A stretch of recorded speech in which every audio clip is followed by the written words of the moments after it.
Good morning 7th class. कैसे हैं आप सब? मैं आशा करती हूँ आप स्वस्थ होंगे। मैं रिया विद्या बाल भवन से संस्कृत की अध्यापिका हूँ। बच्चों, आज का विचार देखते हैं। आज का विचार है नमन्ति फलिनो वृक्षाः नमन्ति गुणिनो जनाः शुष्का वृक्षाश्च मूर्खाश्च न नमन्ति कदाचन। फलों से लदे हुए वृक्ष भूमि की ओर झुक जाते हैं, गुणी लोग भी सदैव झुक जाते हैं, किंतु सूखी लकड़ी और मूर्ख लोग कभी नहीं झुकते हैं। तो बच्चों, इससे हमें क्या शिक्षा मिलती है? इससे हमें ये शिक्षा मिलती है कि जो गुणी लोग होते हैं, जो अच्छे लोग होते हैं, वो क्या होते हैं? वो हमेशा सदैव किसी के सामने झुक जाते हैं, लेकिन जो मूर्ख लोग होते हैं वो कभी भी नहीं झुकते। किस प्रकार? जिस प्रकार सूखा जो वृक्ष है वो कभी नहीं झुकता है, उसी प्रकार मूर्ख लोग भी नहीं झुकते हैं। तो आज का विचार यही था। नमन्ति फलिनो वृक्षाः नमन्ति गुणिनो जनाः शुष्काः वृक्षाश्च मूर्खाश्च न नमन्ति कदाचन। बच्चों, पिछली क्लास में हमने उपसर्ग पढ़ा था, तो आज हम लोग फिर से उपसर्ग की ही पुनरावृत्ति करेंगे। तो चलिए देखते हैं। आप लोग अपने बुक का पेज नंबर 101 निकाल लीजिए और एक बार फिर से हम लोग उपसर्ग देखेंगे। उपसर्ग पेज नंबर 101। तो चलिए देखते हैं। उपसर्ग का सबसे पहले हम परिभाषा देखते हैं। उपसर्ग किसे कहते हैं? जो शब्दांश किसी भी शब्द से पहले जुड़कर उनके अर्थ में विशेषता उत्पन्न कर देता है, उसे उपसर्ग कहा जाता है। ठीक है? जो शब्दांश किसी भी शब्द से पहले जुड़कर, ठीक है, जो शब्दांश किसी भी शब्द के पहले जुड़ता है और उस शब्द के अर्थ में परिवर्तन कर देता है, वह उपसर्ग कहलाता है। और बच्चों, जो प्रत्यय होता है वो अंत में जुड़ता है। तो उपसर्ग कहाँ जुड़ेगा? पहले। तो वही ये कह रहे हैं कि जो शब्दांश किसी भी शब्द से पहले जुड़कर अर्थ में विशेषता उत्पन्न कर देता है, उसे हम उपसर्ग कहते हैं। ठीक है? तो उपसर्ग कहाँ जुड़ेगा? पहले। ठीक है? और अर्थ में क्या हो जाएगा? जुड़ने के बाद पहले जुड़कर और अर्थ में परिवर्तन कर देता है। ठीक है? अर्थ में क्या करेगा?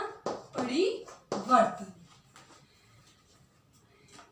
अर्थ में जुड़कर क्या करेगा? अर्थ की विशेषता उत्पन्न करता है, मतलब अर्थ का जो परिवर्तन हो जाता है। अब देखिए, उपसर्ग का स्वतंत्र रूप से कोई अर्थ नहीं होता है। जो उपसर्ग हैं, ठीक है, इनका स्वतंत्र रूप से कोई नहीं, आपको स्वतंत्र रूप से कोई अर्थ नहीं होगा। ठीक है? कोई अर्थ नहीं होता है। ठीक है? जो उपसर्ग हैं उनका स्वतंत्र रूप से कोई अर्थ नहीं होता। जब तक वो किसी भी शब्द या किसी भी धातु के साथ नहीं मिलते हैं, तब तक उनका कोई भी अर्थ नहीं होता है। ठीक है? तो यानी कि जब वो शब्द में या जो किसी भी धातु में जब वो उपसर्ग लगते हैं, तब उनके अर्थ में परिवर्तन होता है और तब अर्थ में परिवर्तन होकर विशेष अर्थ को वो प्रदान करते हैं। तो यही इनका कहना है कि केवल जब हम उपसर्ग का प्रयोग करेंगे तो उनका स्वतंत्र रूप से कोई भी अर्थ नहीं होगा। ठीक है? ये शब्दों या धातुओं से मिलकर नया अर्थ प्रदान करते हैं। जब वो शब्द या धातु से मिल जाएंगे तब वो नया अर्थ प्रदान करेंगे। जैसे एग्जाम्पल दिए हुए हैं, स्व जमा देश। स्व जमा देश। ठीक है? तो यहाँ पे उपसर्ग क्या हो गया हमारा? स्व, और देश हमारा शब्द हो गया, तो देश के साथ स्व उपसर्ग लगा है। ठीक है? तो बन जाएगा स्वदेश, यानी कि अपना देश। उसी प्रकार उपदेश, उपजमा देश, तो क्या बन जाएगा? उपदेश का अर्थ शिक्षा। उसके बाद है पत्ति। पत्ति मतलब गिरता है, और उत उपसर्ग लगा है, तो उत जमा पत्ति। उत जमा पत्ति, तो क्या बोल रहा है? उत्पत्ति। ठीक है? और इसका अर्थ क्या होता है? उड़ता है। इसके अतिरिक्त भी बहुत बहुत उपसर्ग हैं, जैसे अनु हो गया, आ हो गया, अब हो गया, अधि हो गया, निर हो गया, दुर हो गया। तो ये सब हमारे उपसर्ग हैं। ठीक है, जैसे आ है, आ और जमा गम धातु है। ठीक है, तो क्या बन जाएगा, आगच्छति।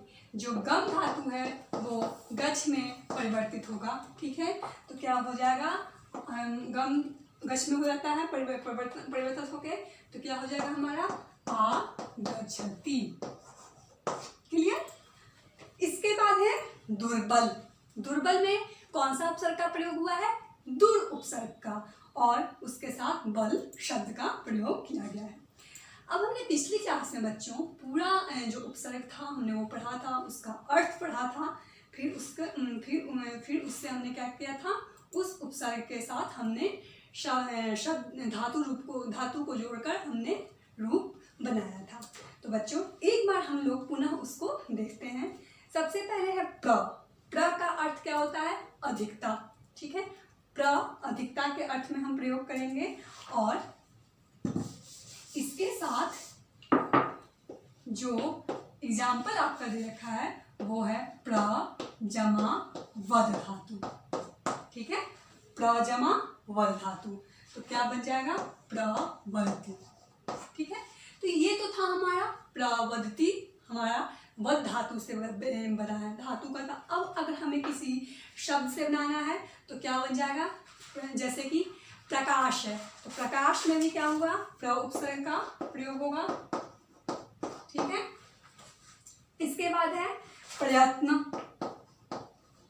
प्रयत्न शब्द है, इसके साथ भी प्र उपसर्ग का प्रयोग हुआ है, प्रजमा यत्न। इसके बाद है प्रतीक्षा। प्रतीक्षा। ठीक है, प्रारंभ। ये सब जितने भी शब्द आते हैं बच्चों ये प्र उपसर्ग से बने हुए होते हैं। तो आज हमने कुछ न्यू शब्द देखा, प्रकाश, प्रयत्न, प्रतीक्षा, प्रारंभ, ये सब प्र उपसर्ग में हम इसमें प्रयोग करते हैं। इसके बाद आता है दूसरा जो आपका है वो है प्रा। प्रा मतलब विपरीत के अर्थ में प्रयोग होगा, जैसे कि आपका एग्जाम्पल है प्राजमा जी। ठीक है, अब देखिए जो प्रा उपसर्ग है वो विपरीत अर्थ में, और जो जी धातु है वो विजय के अर्थ में प्रयोग होता है। तो अब देखिए जब प्राजमा जी बनाएंगे तो क्या हो जाएगा, प्राजयते। प्राजयते। प्राजयते मतलब हार। विजय के विपरीत क्या हो जाता है, हार, तो वही है प्राजयते, हारता है। अब हम देखते हैं प्रा से और भी शब्द देखेंगे। तो प्रा से जो बनेगा वो क्या हो जाएगा, प्राकर्म। ठीक है, प्राकर्म। पराविद्या। पराविद्या जो ब्रह्म ज्ञान होता है उसे हम कहते हैं, जो सभी ज्ञान को जान ले, जो सूक्ष्म से सूक्ष्म ज्ञान को जान लेता है उसे क्या कहते हैं, उसे प्राविद्या भी आ गया। तो प्राकर्म मतलब बल। तो जैसे देखिए प्राकर्म हो गया, प्राविद्या हो गया, प्राजयते हो गया, तो ये सब कौन से उपसर्ग से बना बच्चों, पड़ा उपसर्ग से। ठीक है, इसके बाद आता है हमारा थर्ड जो है वो है अप। अप का अर्थ होता है बुरा। ठीक है, अब देखिए जो अप का जो एग्जाम्पल दे रखा है वो है अप जमा टी। ठीक है, तो क्या बन जाएगा, अप करोति। अप करोति जो बुरा करता है।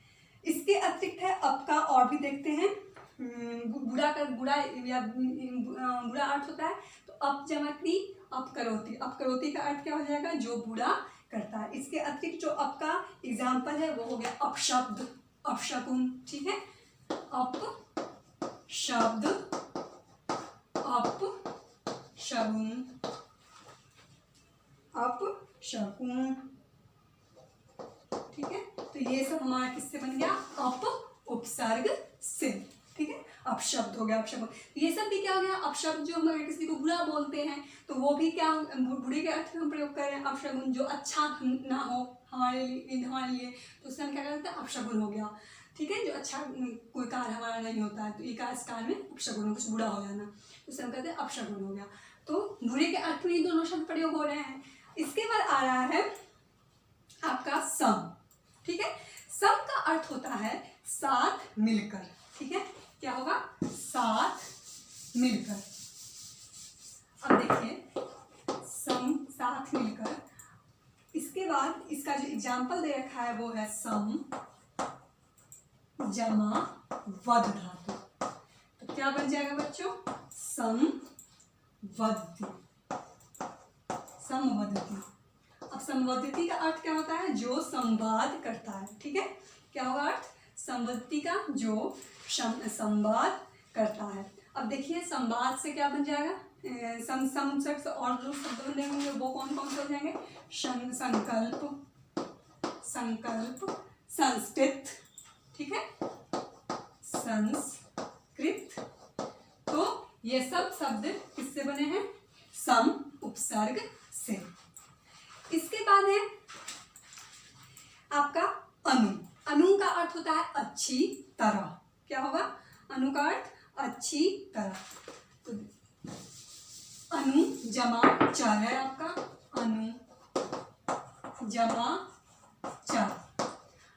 अनु हमारा उपसर्ग हो गया बच्चों और चर हमारा धातु है। तो क्या बन जाएगा? अनु चरती। ठीक है, क्या हो जाएगा? अनु चरती, यानी कि जो पीछे पीछे चलता है। इसके बाद ठीक है, तो अनु का अर्थ हो गया हमारा अच्छी तरह। अनु जमा चर, तो क्या हो जाएगा? अनु चरती। इसके बाद है अनु से और भी जो शब्द हैं वो है अनुज, अनुरूप। ठीक है, अनुरूप। अनु का एक और अर्थ होता है समान। ठीक है, समान, समानता के अर्थ में भी अनु उपसर्ग का हम प्रयोग करते हैं। तो अनुरूप, अनुज। ठीक है, तो ये सब हमारे अनु उपसर्ग से बने हैं। इसके बाद है आपका अब। अब मतलब होता है पीछे। ठीक है, क्या होता है? अब का अर्थ क्या होगा? पीछे। इसके साथ जो आपका एग्जाम्पल दे रखा है वो है अब जमा त्री। क्या है? अब जमा त्री। तो क्या बन जाएगा? अवतरती, अवतरती। अब देखिए जो त्री है, त्री धातु है, इसका जो परिवर्तन होकर क्या बनेगा? तर बनेगा। ठीक है, तो क्या बन जाएगा? अवतरती, अवतरती। लट लकार में प्रयोग हुआ है, अवतरती। इसके बाद अब से जो और भी जो शब्द बनेंगे वो कौन कौन से हो जाएंगे? जैसे अवगुण हो गया, अवज्ञा हो गया। ठीक है, अवगुण। अगर ठीक है, अवगुण जिसमें कुछ ना कुछ खामी हो, अवगुण। अवज्ञा। ठीक है, जिसका हमें ज्ञान न हो। ठीक है, तो ये हो गया अवज्ञा। इसके बाद है निर। निर मतलब होता है नीचे या गहरा। निर से निर का हो जाएगा नीचे या गहरा। तो निर से जो आपका एग्जाम्पल है वो कौन सा है? निर जमा गम। ठीक है, निर जमा गम। तो क्या बन जाएगा? निर्गच्छति। क्या होगा? निर्गच्छति। अब देखिए निर्गच्छति का अर्थ क्या होगा? निर्गच्छति का अर्थ होगा निकलता है। क्या होगा? निकलता है। इसके बाद निर से जो और भी एग्जाम्पल है वो कौन कौन से बनेंगे? जैसे निर्बल। ठीक है, निर्बल, निर्धन, निरामिस। निर्धन, निर्धन भी किससे बनेगा? निर से। निर्बल भी किससे बनेगा? निर से। निर्बल। इसके बाद है निरामिस, निरामिस, निरामिस। तो ये भी किससे बनेगा? निर उपसर्ग से। इन सब में निर उपसर्ग का प्रयोग हुआ है। इसके बाद है आपका निस। निस मतलब बाहर आना। ठीक है, निस मतलब क्या होगा? बाहर आना। निस जमा श्री। क्या है? निस जमा श्री। श्री का जो परिवर्तित होगा धातु वो क्या हो जाएगा? सर। तो क्या हो जाएगा निसरती, यानी कि बाहर निकलता है। क्या है वह? बाहर निकलता है। अब इससे जो शब्द बनेगा निस से, वो कौन कौन सा बनेगा? निष्फल। देखते हैं हम लोग और शब्द। निष्फल, निष्काम, निष्काम, ये सब शब्द कौन से उपसर्ग लगेंगे तो बनेगा निस उपसर्ग। निस जमा फल, निस जमा काम। ठीक है। अब आता है हमारा इसके बाद जो हमारा उपसर्ग है, वो उपसर्ग है आपका दुस। दुस मतलब बिना या बाहर। क्या होगा? बिना या बाहर। दुस, दुस जमा चर, दुस जमा चर, तो क्या बन जाएगा? दुस चरती। क्या हो जाएगा? दुस चरती। दुष्चरती का अर्थ क्या होता है? जो बुरा आचरण करता है। ठीक है, बुरा आचरण करने वाला क्या कहते हैं हम लोग? दुष्चरती। दुष् से और जो शब्द बनेगा वो क्या हो जाएगा? दुष्कर, दुष्कर, दुस्साहस, दुस्साहस। ठीक है, तो दुस्साहस, दुष्कर, इन सब में दुष जो ये है उपसर्ग, उसका हमने प्रयोग किया है। ठीक है, इसके बाद है दुस के बाद आता है दूर। दूर का अर्थ होता है कठिन या बुरा। ठीक है, दूर का अर्थ क्या होगा? कठिन या बुरा। तो देखिए, दूर जमा गम। ठीक है, दुर्जमा गम, तो क्या हो जाएगा? दुर्गच्छति। क्या हो जाएगा? दुर्गच्छति। दुर्गच्छति का अर्थ क्या होगा? बुरी हालत में जो होता है उसे हम कहते हैं दुर्गच्छति। उसका मतलब जो बुरी हालत में होते हैं उनके लिए हम दुर्गच्छति शब्द का प्रयोग करते हैं। अब जो दुर्गच्छति का और जो शब्द है वो देखिए, दुर्गुण हो गया, दुरावस्था हो गया। ये ठीक है, ये शब्द जितने भी शब्द हैं, दुर्गुण, दुरावस्था, ये सब में दुर उपसर्ग का प्रयोग किया गया है। इसके बाद है वी मतलब होता है बुरा। ठीक है, वी मतलब क्या होगा? बुरा। वी मतलब बुरा। अब जो वी जमा स्मी धातु है, स्मी धातु स्मरण करने के अर्थ में प्रयोग होता है, तो क्या बन जाएगा बच्चों? वी स्मृति।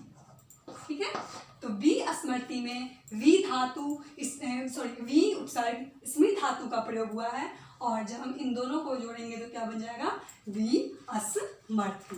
ठीक है, अब देखिए जो वी से बना है वो क्या हो जाएगा? और जो हम अगर शब्द देखें, जैसे इसके अतिरिक्त कोई शब्द देखते हैं तो हो जाएगा विराग। ठीक है, वियोग, इन सब में वी उपसर्ग का प्रयोग होता है। विराग, ठीक है, वी जमा राग। राग का अर्थ क्या होता है? इच्छा। वियोग, ठीक है, जो किसी के वियोग में, ठीक है, तो वी जमा योग, तो विराग, वियोग, ये सब वी उपसर्ग से बनते हैं शब्द। इसके बाद है आ का अर्थ क्या होता है? विशेष, अलग और उल्टा। आ का अर्थ क्या होगा? विशेष, अलग और उल्टा, तो क्या हो जाएगा? आ जमा हर, आ जमा हर। ठीक है, तो क्या बन जाएगा? आहर्ती। आहर्ती, आहर्ती का अर्थ क्या होता है? लाता है। ठीक है, अगर हम किसी चीज को लाते हैं तो वहां से क्या करते हैं? उठा के वहां से हरण करके उसको लाते हैं, तो लाने के अर्थ में आहर्ती। किसी भी शब्द को, किसी भी वस्तु को लाने के अर्थ में प्रयोग होता है। अब देखिए जो आ है, आ से जो इसके अतिरिक्त हम शब्द देखते हैं तो क्या हो जाएगा? आजन्म। आजन्म। ठीक है, अब देखिए आजन्म में आ उपसर्ग और जन्म शब्द का प्रयोग हुआ है। इसके बाद है आजन्म के बाद है आपका दूसरा अगर हम देखें तो आमोद। आमोद, आजमा मोद। ठीक है, तो इस प्रकार आ से आ के अतिरिक्त जो हमने शब्द देखा वो कौन कौन सा हो गया, आजन्म या आमूद। इसके बाद है आपका नी। नी का होता है विलोम या तक, ठीक है, विलोम या तक। नी उपसर्ग, अब नी उपसर्ग और धातु कौन सा है, पत, ठीक है, तो क्या बन जाएगा, नीपत्ति। नीपत्ति गिरता है, ठीक है, क्या होगा अर्थ इसका, गिरता है। अब नी का और अगर हम ये देखें, एग्जाम्पल देखें तो क्या हो जाएगा, न्यून, निवारण, निवारणम, न्यून, न्यून मतलब जो कम, निवारण जिससे हम किसी भी इससे उस चीज़ का किसी भी मुश्किल का किसी भी इसका हम उससे ये हो जाए, निवारित हो जाए, ठीक है। तो उस अर्थ में कि निवारण, न्यून, इनमें कौन से उपसर्ग का प्रयोग होगा, नी उपसर्ग का। इसके बाद है, नी के बाद आता है आपका अधि। अधि का अर्थ होता है नीचे, और इसमें जो आपका एग्जाम्पल है वो है अधि जमा गम, ठीक है, अधि जमा गम। तो क्या बन जाएगा, अधि गच्छति, ऊपर जाता है या समझता है, इसका अर्थ होता है अधि जमा गम धातु, अधि गच्छति। और अधि से अगर हम और भी एग्जाम्पल देखें तो अध्यक्ष, अधिकारी, ठीक है, शब्द अध्यक्ष जो है वो, अधिकारी, ये सब हमारे शब्द बनते हैं। इसके बाद आता है आपका अति। अति का अर्थ होता है ऊपर या समझना, ठीक है, तो अति जमा वद है, अति उपसर्ग और वद धातु, अति उपसर्ग और वद धातु, तो क्या बन जाएगा, अति वदति, ठीक है, अति वदति, जो अधिक बोलता है। इसके बाद हम और भी इसके अतिरिक्त एग्जाम्पल देखें, अत्यंत, अतीब, ये शब्द किससे बनेंगे, अति उपसर्ग से। इसके बाद आता है आपका उत। उत मतलब होता है बहुत, ठीक है, उत जमा गम, उत जमा गम, तो क्या बन जाएगा बच्चों, उद गच्छति, जो ऊपर जाता है, ठीक है। उसके बाद है और भी एग्जाम्पल देखें तो क्या हो जाएगा, उत्तम, उत्तम, उत्तम उदय, ठीक है, उत्तम उदय, ये सब किससे बनेगा, उत धातु से, सॉरी उत उपसर्ग से। इसके बाद है सु। सु का अर्थ होता है ऊपर, क्या होता है, ऊपर। सु जमा लिख, तो क्या हो जाएगा, सुलिखती, जो अच्छा लिखता है, ठीक है, जो अच्छा लिखता है उसके लिए क्या प्रयोग होता है, सु जमा लिख, सु उपसर्ग लिख धातु। अगर हम इसके दूसरे एग्जाम्पल देखें तो क्या हो जाएगा, सुगंध, सुगंध, स्वागत, स्वागत, ये सब किससे बनेगा, सु उपसर्ग से। इसके बाद है अभि। अभि मतलब अच्छा, अभि जमा गम, तो क्या बन जाएगा, अभि गच्छति, अभि गच्छति, जो चारों ओर जाता है। अब अभि गच्छति के अतिरिक्त अगर हम और एग्जाम्पल देखते हैं तो कौन कौन से हैं, देखिए, जैसे अभिभूत, अभिज्ञानम, ठीक है, अभिभूत या अभिज्ञानम, अभिभूत या अभिज्ञान, ठीक। तो इसमें अभिभूत में क्या होगा, अभिजमा भूत, और अभिज्ञान में अभिजमा ज्ञान, ठीक है, अभिजमा ज्ञान। इसके बाद है आपका प्रति। प्रति का अर्थ होता है तरफ, प्रति जमा गम, प्रति जमा गम, तो प्रति जमा गम का क्या बन जाएगा बच्चों, प्रति गच्छति, जो उल्टा जाता है, ठीक है। और प्रति का अगर हम एग्जाम्पल देखें जैसे प्रत्येक, क्या होगा, प्रति का एग्जाम्पल प्रत्येक, प्रतीक्षा, ठीक है, ये सब किसके एग्जाम्पल होंगे, प्रति उपसर्ग के। अब आपका सबसे लास्ट जो है वो है परि। परि का अर्थ होता है तरफ या उल्टा, क्या होगा, तरफ या उल्टा, परि जमा भ्रम, भ्रम घूमने के अर्थ में प्रयोग होता है, तो क्या बन जाएगा, परि भ्रमति, ठीक है, जो चारों ओर घूमता है। इसके अतिरिक्त अगर हम एग्जाम्पल देखें तो परिक्रमा, ठीक है, परि का क्या हो जाएगा, परिक्रमा, परिमाण, पर्यावरण, क्या क्या? परिमाण, पर्यावरण,